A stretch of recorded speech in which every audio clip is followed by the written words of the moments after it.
곧이어 조요셉 박사의 대한민국 근현대사 바로보기가 방송됩니다.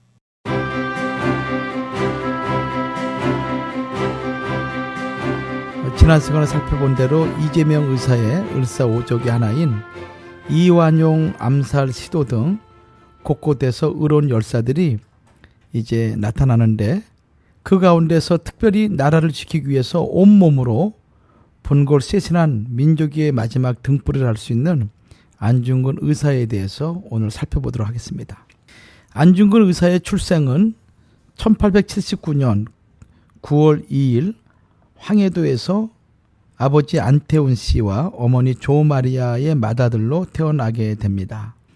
안 의사는 그의 나이 6살 때 1884년이죠.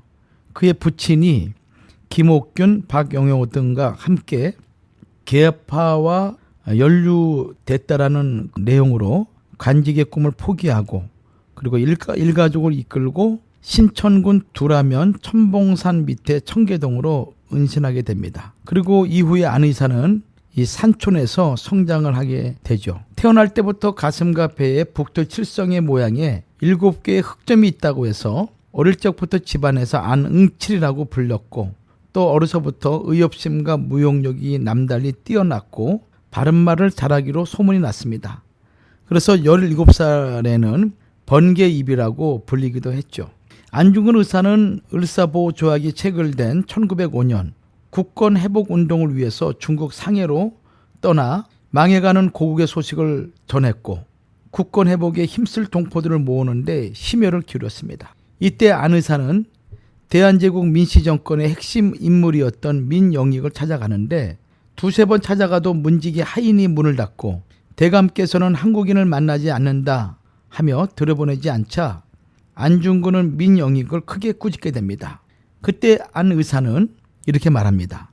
그대는 한국인이 되어가지고 한국 사람을 만나지 않는다면 어느 나라 사람을 만난단 말인가.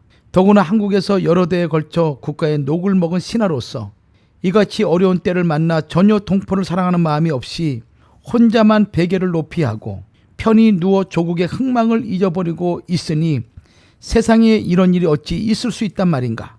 오늘날 우리나라가 허물어지고 위급해진 것이 모두 그대와 같은 대관들 때문이요, 민족의 허물 때문이 아니라는 것을 알기 때문에 부끄러워 만나지 않는다는 것인가, 이렇게 호통을 쳤습니다.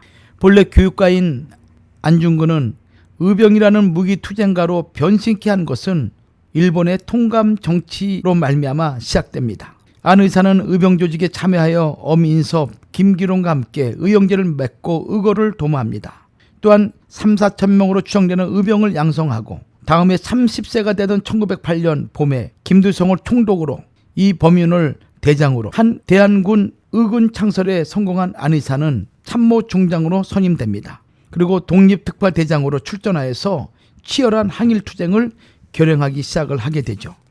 1908년 7월 안 의사는 의병 200여 명을 이끌고 두만강을 건너 함경도 경은 고을에서 일본군과 세 차례 교전 끝에 50명을 사살하게 됩니다. 그리고 곧바로 일본군의 주요 기지인 회룡으로 진격하여 3천여 명의 일본 수비군을 격퇴하는 등 13일 동안 30여 차례의 교전을 하게 됩니다. 그러나 이때 잡은 포로들을 석방하자 그 포로들의 밀고로 말미암아 이 작전은 정보가 노출되었고, 정예 일본군의 토벌작전에 밀려 고군 분투하게 됩니다. 그는 블라디보스토크와 하바롭스크 등 러시아 영토의 연해 일대와 중국 땅 흑농강 상류 지방을 시찰하며 강연을 통해서 독립사상을 고취하고 동지규합에 힘쓰게 됩니다. 이때 형성된 것이